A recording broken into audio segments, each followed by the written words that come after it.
صحابہ رسول پاک صلی اللہ علیہ وسلم کو قبر سے کیوں نکالا گیا؟ سنیے ایک ایمان افروز واقعہ۔ عراق کا بادشاہ ملک فیصل اول گہری نیند میں تھا۔ اس نے خواب میں دیکھا کہ کوئی اس سے کہہ رہا تھا، ہم رسول اللہ صلی اللہ علیہ وسلم کے 2 صحابی دریا دجلہ کے کنارے دفن ہیں۔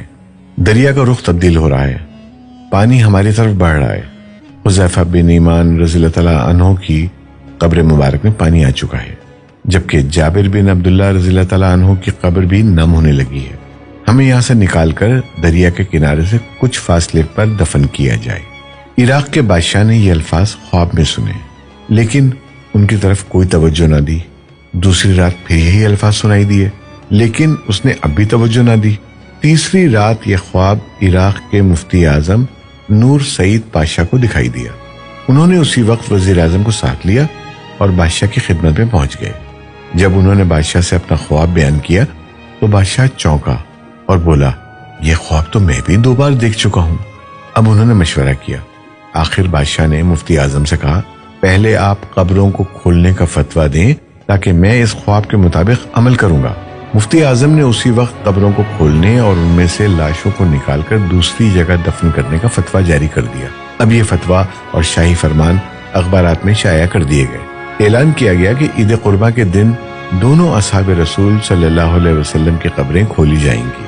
اخبارات میں جوں ہی یہ خبر شائع ہوئی تو دنیا اسلام میں بجلی کی طرح پھیل گئی۔ اخبارات کی دنیا اس خبر کو لے اڑی، اور مزے کی بات یہ کہ یہ حج کے دن تھے۔ تمام دنیا سے مسلمان حج کے لیے مکہ اور مدینہ پہنچے ہوئے تھے۔ انہوں نے درخواست کی کہ قبریں حج کے چند روز بعد کھولی جائیں تاکہ وہ سب بھی اس پروگرام میں شرکت کر سکیں۔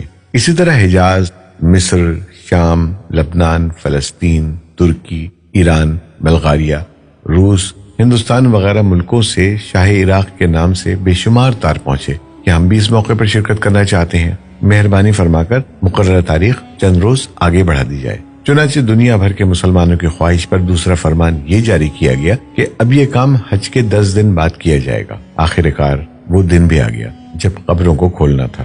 دنیا بھر سے مسلمان وہاں جمع ہو چکے تھے۔ پیر کے دن دوپہر 12 بجے لاکھوں انسانوں کی موجودگی میں قبروں کو کھولا گیا۔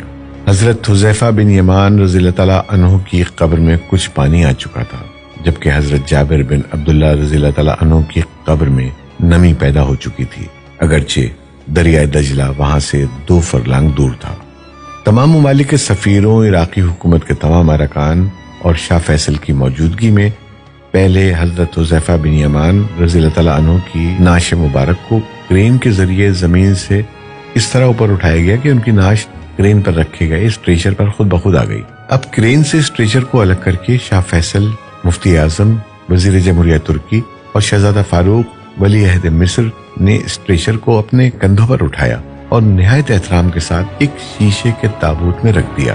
پھر اسی طرح حضرت جابر بن عبداللہ رضی اللہ تعالیٰ عنہ کی نعش کو نکالا گیا۔ دونوں نعشوں کے کفن بالکل محفوظ تھے، یہاں تک کہ داڑھی مبارک کے بال بھی صحیح سلامت تھے۔ نعشوں کو دیکھ کر قطعاً یہ احساس نہیں ہوتا تھا کہ وہ 1300 سال پہلے کی ہیں، بلکہ یوں گمان گزرتا تھا انہیں وفات پائے ابھی مشکل سے 2-3 گھنٹے ہوئے ہیں۔ سب سے عجیب بات یہ ہے کہ دونوں کی آنکھیں کھلی ہوئی تھیں، ان میں اس قدر تیز چمک تھی کہ دیکھنے والے ان آنکھوں میں آنکھیں ڈال کر دیکھ نہ سکے۔